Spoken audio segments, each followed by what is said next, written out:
am 72 years old.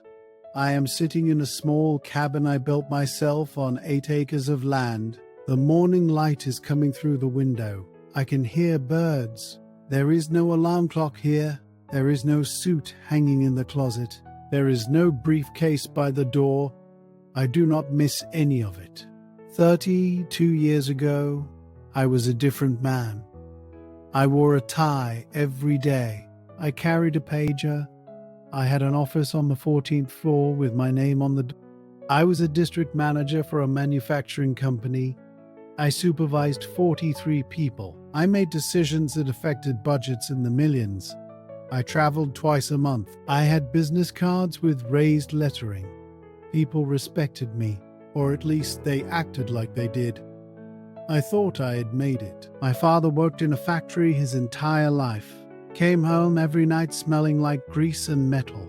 He never made more than $30,000 a year. He told me when I was young, do not end up like me. Get an education. Get a real job. Make something of yourself. So I did. I went to college. I got a degree in business management. I got hired by the company right out of school in 1975. Started at the bottom. Worked my way up. By the time I was 35, I was making 6 figures. I had a house in the suburbs, 2 cars, a wife, 2 kids, a retirement account. I had everything my father never had, and I was miserable, not all the time, not in a way I could explain to anyone.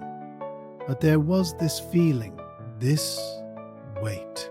I would wake up at 5:30 in the morning, shower, shave, put on the suit, drive 40 minutes to the office, sit in meetings, make phone calls, put out fires, deal with complaints, deal with deadlines. Then I would drive home, eat dinner, watch an hour of television, go to bed, and I would do it again the next day, and the next, and the next. For 15 years. I told myself it was temporary. I told myself once I got the next promotion, once I paid off the house, once the kids were through college, then I would relax.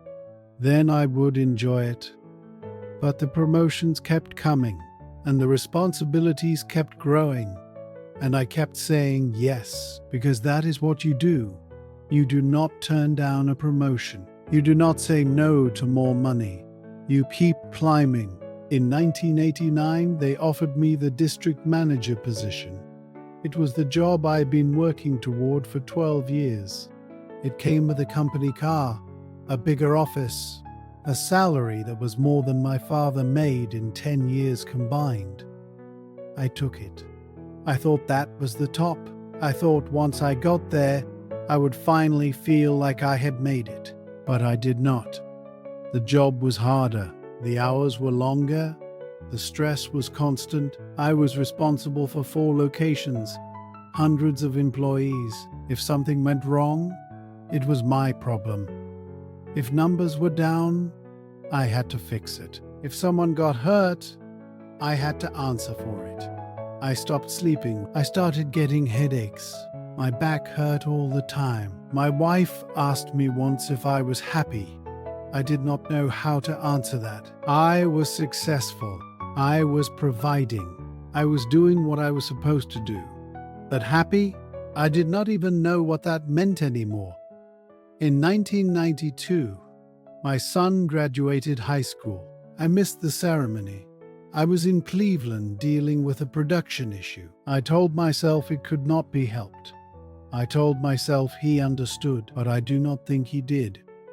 A year later, my daughter got married. I was there, but I was not really there. I was on the phone half the day. I left the reception early to catch a flight. I missed it, not the event. I was physically present, but I missed it. I was so focused on work, on keeping everything running, that I did not actually see my daughter get married. I do not remember what her dress looked like. I do not remember the vows. I do not remember the first dance. I remember the phone call I took in the parking lot. I remember the flight I caught. That is what I remember. In 1993, I turned 40.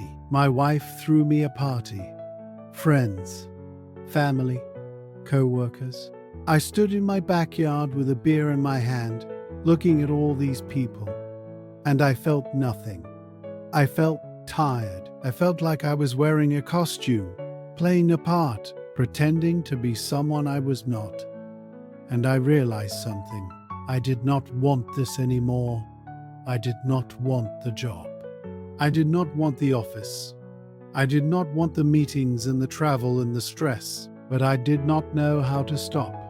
Because if I stopped, what would I be? I was not a husband anymore. Not really. My wife and I barely talked.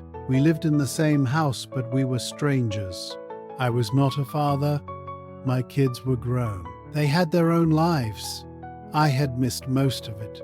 I was my job. That was all I had, and I hated it.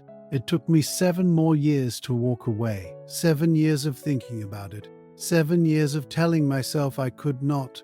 7 years of waiting for the right time. In the year 2000, I was 53 years old.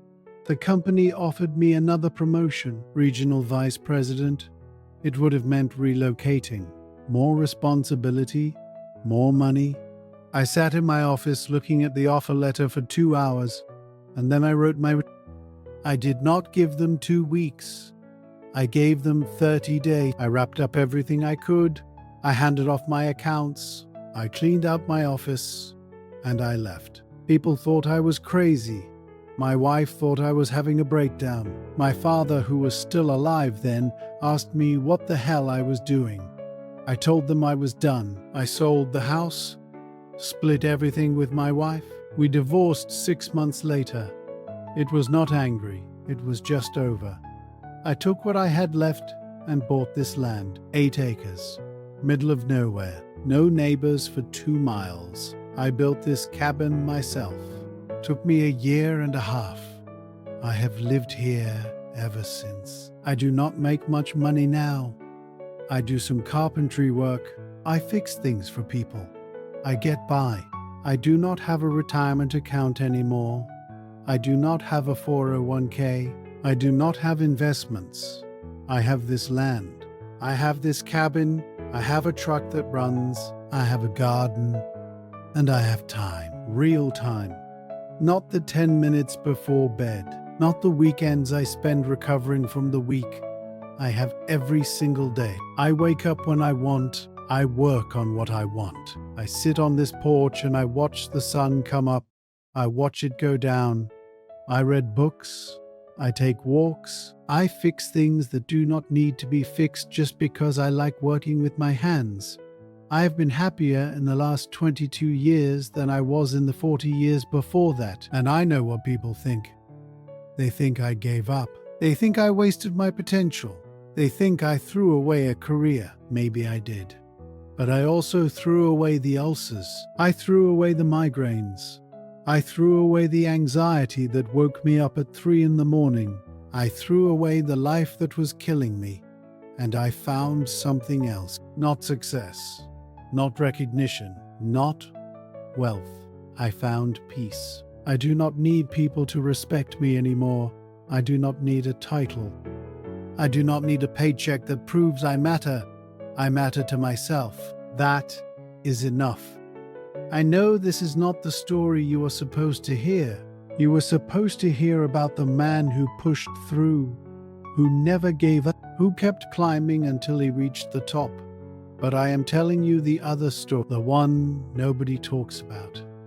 Sometimes the top is not worth it. Sometimes the thing you have been working toward your whole life is not actually what you want. Sometimes the dream you are chasing is somebody else's dream, and you do not realize it until you are halfway through your life, exhausted, angry, and wondering why it does not feel the way you thought it would. I spent 25 years climbing a ladder, and when I finally looked up, I realized the ladder was leaning against the wrong building. So I climbed down. People do not tell you that is an option. They tell you to keep going. They tell you quitting is failure. They tell you you will regret it, but I do not. I regret the years I wasted trying to become someone I did not even want to be. I regret the time I lost with my kids. I regret the marriage I let die because I was too busy building a career that did not matter. But I do not regret leaving, not for one single day. I am 72 years old. I do not have much, but I have enough. And I have time, and I have quiet, and I have myself back. That is more than most men my age can say. So I will ask you this: what are you climbing toward?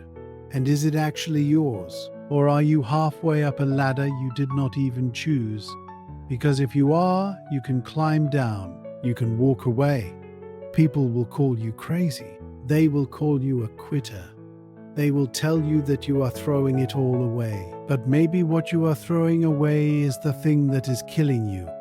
Maybe walking away is not giving up. Maybe it is waking up. Is there any decision you struggled with or you are struggling with? Let me know in the comment. Let me know if my story has affected you in any way. Also, like and share this video so it can help as many people. Thank you.